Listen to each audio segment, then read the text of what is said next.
The hell you were living in right now did not appear suddenly. It did not fall from the sky in a single moment of misfortune. It was built, brick by invisible brick, long before you knew what the word hell even meant.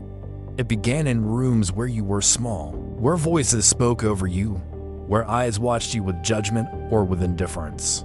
Those moments, those tones, those looks became the architects of the prison you now inhabit. Sartre would say that your hell is not made of fire or chains. It's made of the gaze of others. And the most dangerous part is that you learn to carry the gaze inside your own mind. When you were a child, every word from an adult was a command written in stone. You believed them when they said you were too loud, too weak, too strange, too difficult. You believed them when they compared you to someone else, when they told you to be more like your brother, your cousin, your neighbor. You didn't know yet that those judgments were not truth. They were mirrors, distorted by the fear and limitations of the ones holding them. But you absorbed them as if they were laws. And the worst thing about a law written in your childhood is that it keeps ruling you, even when you are grown and free. Now, years later, you find yourself hesitating before speaking, doubting your own worth, censoring your thoughts before they even leave your lips. That is the psychological prison Sartre spoke of, where you become both prisoner and guard. You walk with the weight of those early judgments chained to your ankles, and you think that's just who you are. But no, it's not you. It's a construction, a carefully reinforced structure built by repetition, by fear, and by the constant awareness of being observed. And here is the part that cuts deeper. You no longer need those original voices to keep you in line. You've learned to replicate them perfectly. Now you look in the mirror and hear their tone. You make a mistake and their words echo inside you without them even being there. This is why escaping such a prison feels impossible. Because the guard wears your face, uses your voice, speaks in your mind. You might wonder, if this prison is so invisible, how do I even know it's there? The first sign is simple. Watch how often you change your actions. Because of what someone might think. Not what they said, but what they might think. That's the gaze. That's the chain. That's the hell. And if you are still here with me, then you already feel the truth of it in your bones. You recognize that some of the choices you make today are not your own. They are echoes. They are reactions to ghosts from your past. Ghosts that took shape in your childhood and never left. You've been negotiating with those ghosts for years without even realizing it. The question is, will you keep negotiating? Or will you learn to recognize the walls for what they are? Illusions that crumble the moment you stop believing in them. Stay with me, because in what comes next, I will show you how these walls are reinforced every single day you live, and how the key to the door has been in your hands all along, hidden in the very place you least want to look.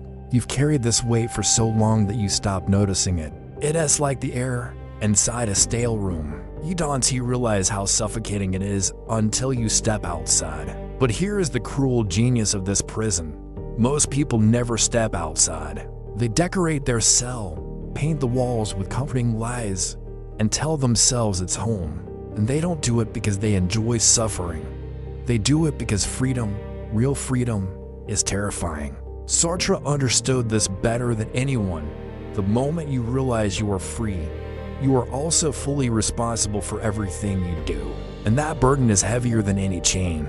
Think back to when you were a child and you wanted something simple, to play, to sing, to speak your mind, and someone shut it down.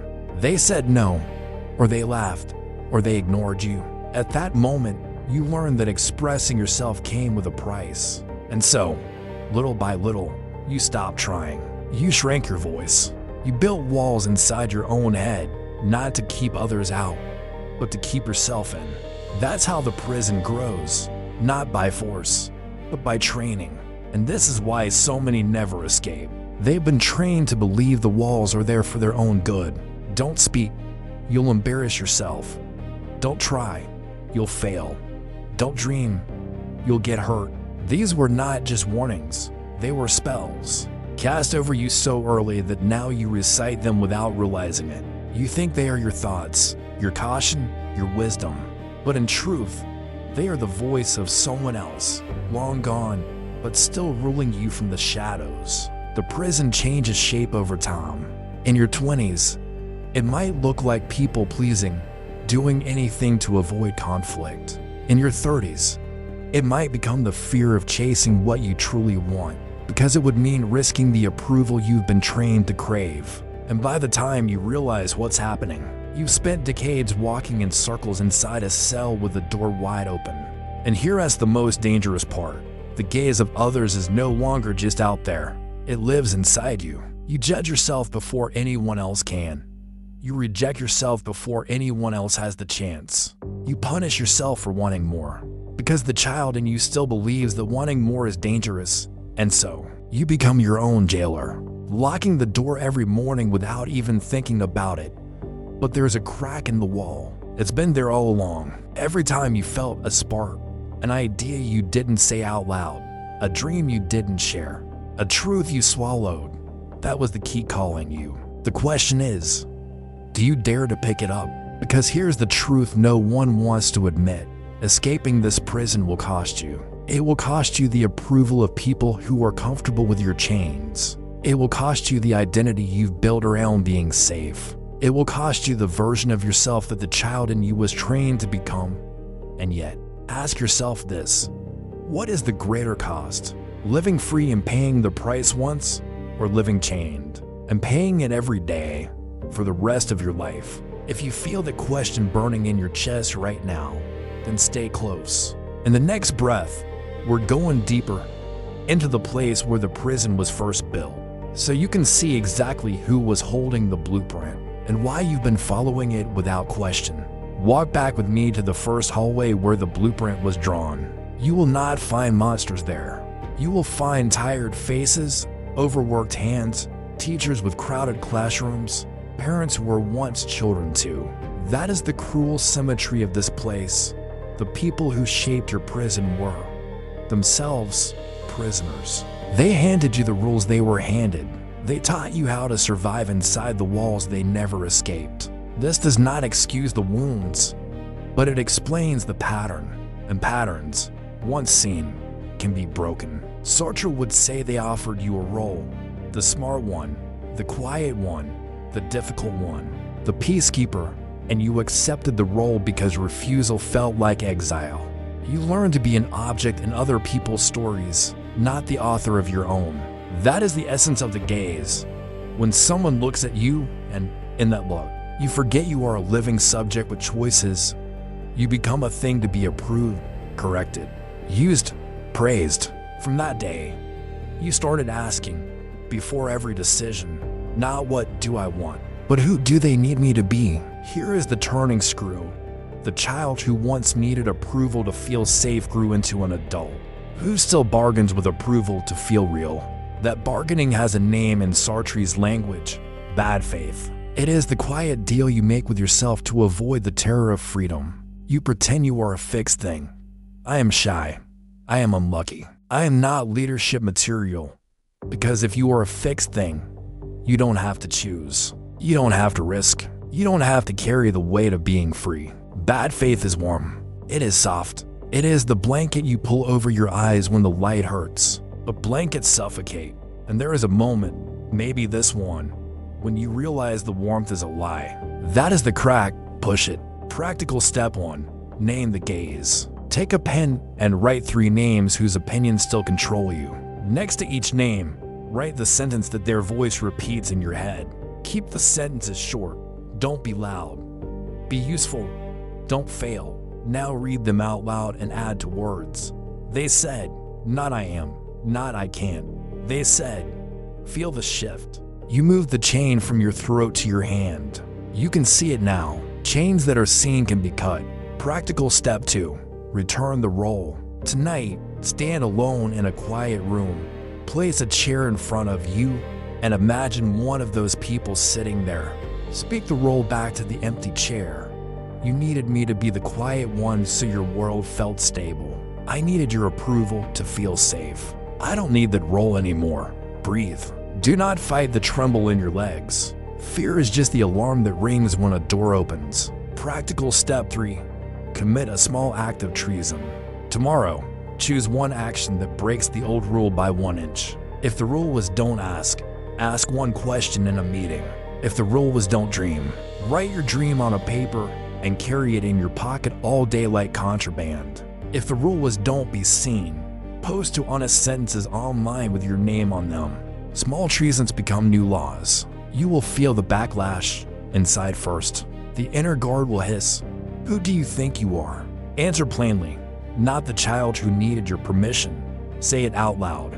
Words spoken change air pressure. They change rooms. They change you. Do you want a map of the prison? Watch your day in slow motion.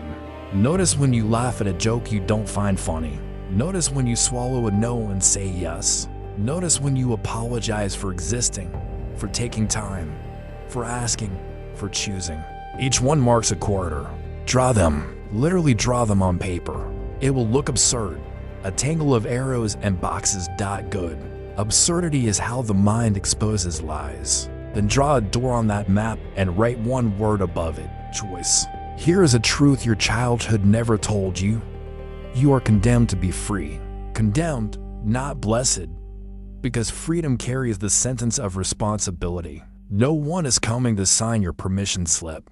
No one is coming to certify your worth. You will either authorize yourself, or you will keep renewing a license issued by ghosts. But how do you live with that weight without collapsing? Learn the practice Sartre's philosophy demands. Act first, then explain. Children raised under the gaze learn to explain first, to seek approval before moving. Reverse it. Make the call, send the message, take the step, then, if needed, explain. Action burns new paths in the brain that explanations cannot. Action is the language the prison does not understand. Another practice. Set a boundary ritual. Each morning, write one sentence you will not betray today. I will not say yes to avoid discomfort. I will not shrink my opinion when asked. I will not apologize for a fair request. Carry it with you. Boundaries do not appear by feeling brave. They appear by being practiced when you don't. And when the old ache rises, the child's ache for someone to say, "I am proud of you." Place your hand on your chest and say it yourself slowly like a verdict. "I am proud of the risk I took today."